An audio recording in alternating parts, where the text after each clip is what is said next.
Assalamualaikum Bapak, apa kabar? Waalaikumsalam, alhamdulillah baik. Bapak, sebelumnya saya mohon maaf sudah mengganggu waktu Bapak ya.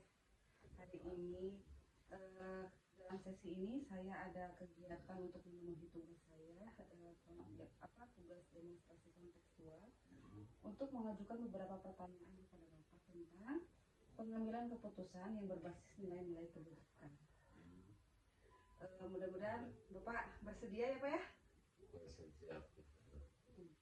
Bapak kan selain sebagai kepala sekolah di SDN Kiara ini ya, Bapak juga memiliki tugas-tugas lain di luar ya, yang tentunya Bapak pasti menemukan berbagai masalah atau kasus-kasus. Selama ini bagaimana Bapak dapat mengidentifikasi kasus-kasus tersebut masuk ke dilema etika atau ke bujukan moral?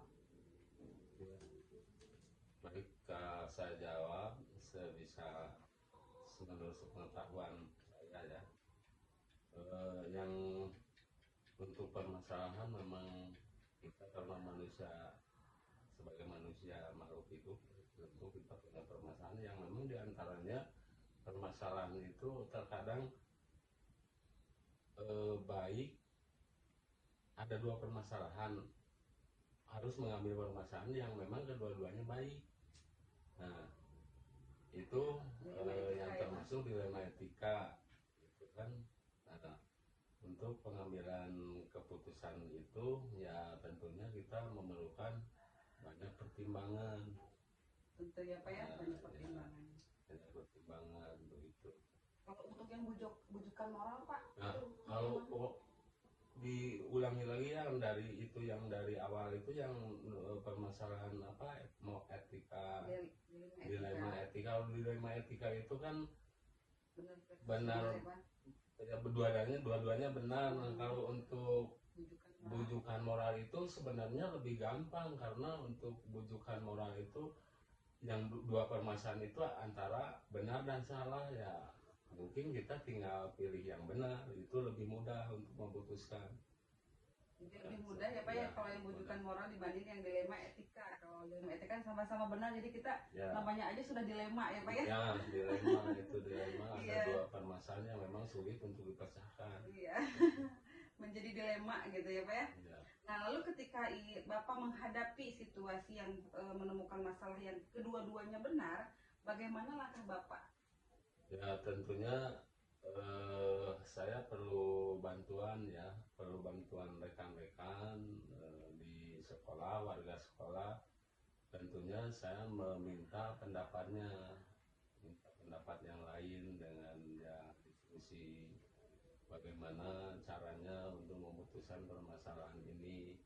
Dan saya yakin dengan bermusyawarah permasalahan bisa diambil, permasalahan bisa dipecahkan dan bisa diambil yang diantara untuk memutuskan diantara dua permasalahan tadi, demikian mungkin. Jadi mengumpulkan rekan-rekan untuk meminta solusi atau konsultasi bersama ya Pak ya, bermusyawarah. Jadi, nah menurut Bapak adakah hal yang paling efektif dalam mengambil keputusan?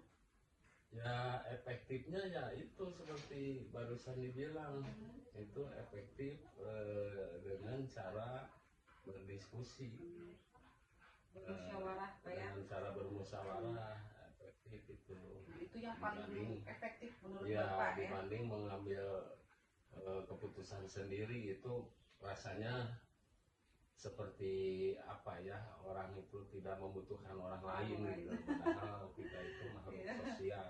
Makhluk sosial saling bergantungan ya Pak ya.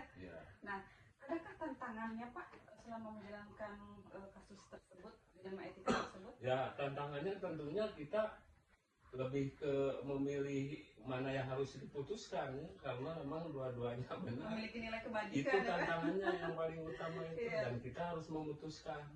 Tapi kita sebagai pemimpin harus tetap memutuskan. Ya harus memutuskan ya? Karena namanya kita pemimpin. Ya, lebih mungkin lebih ya bukan merasa lebih ya, tapi yang namanya mungkin saya sudah terpilih jadi pimpinan, ya mungkin saya menyesuaikan diri harus bagaimana jadi seorang pimpinan, harus bisa memutuskan satu permasalahan. Luar biasa. Dalam saat mengambil keputusan, misalkan ada kasus nih Pak nih, saat pengambilan keputusan Bapak itu melakukannya, memutuskan secara langsung, eksekusi, atau perlu waktu? Ya langsung dong. Secara langsung Bapak? Ya secara langsung, karena ya bagaimana satu permasalahan kita tunda-tunda, sedangkan permasalahan itu harus secepatnya diatasi. Demikian. Dan mungkin ada juga faktor-faktor pendukung ya Pak ya, yang membantu Bapak dalam ya itu pendukungnya, keputusan. ya itu rekan kerja ya.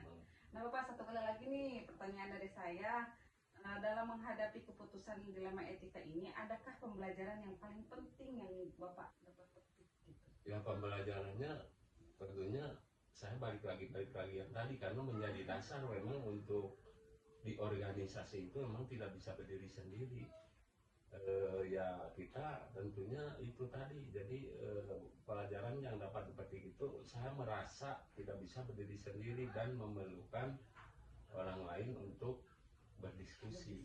Demikian. Jadi Bapak walaupun seorang pemimpin, Bapak tetap menjadi supaya rekan-rekan yang lain juga ikut gitu ya, untuk memutuskan masalah tersebut. Iya, seperti itu baiknya kan seperti itu di organisasi. Baik Bapak, sungguh luar biasa. Dalam sesi ini saya banyak sekali pembelajaran yang dapat saya petik dari Bapak juga ya, atas keputusan-keputusan yang sudah Bapak ambil selama pengalaman Bapak ini. Mungkin sesi ini saya cukupkan. Terima kasih. Iya, Assalamualaikum warahmatullahi wabarakatuh. Waalaikumsalam.